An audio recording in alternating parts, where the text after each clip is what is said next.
May kasabihan na nararamdaman lang natin ang kahalagahan ng isang bagay kapag ito'y wala na.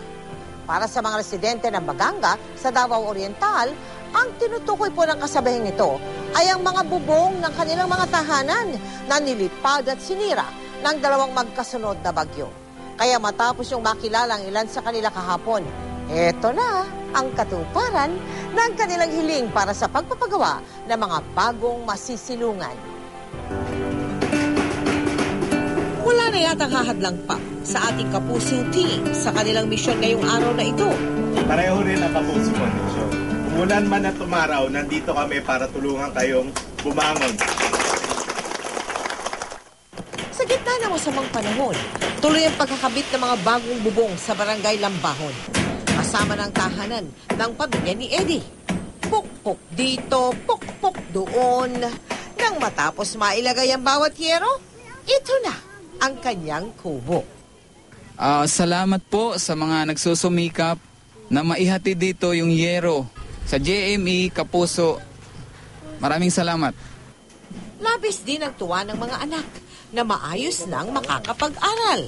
Binigyan kami ng yero. Hindi namin tuluan. Pasalamat sa Kapuso GMA. Matapos ang matinding pagbaha, binalikan namin ang barangay Saukigit. Dito halos 200 pamilya ang mahahandugan ng bagong bubong at mga pako. Isa na ang tahanan ito ng pamilya ni Roger na binuo lang gamit ang trapal at kahoy. Makalipas ang 2 oras, ito na ang kanilang munting kubo na may mga bagong yero.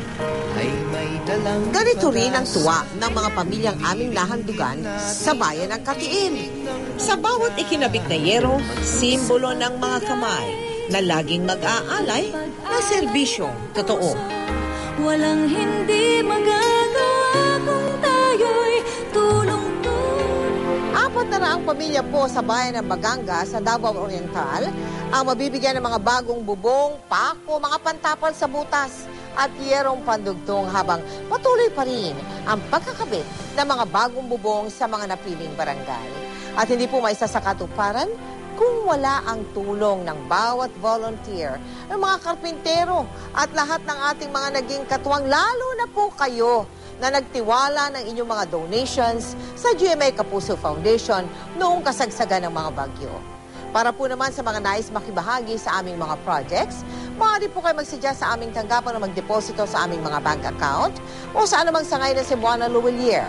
Maaari din mag-log on sa www.kapusofoundation.com.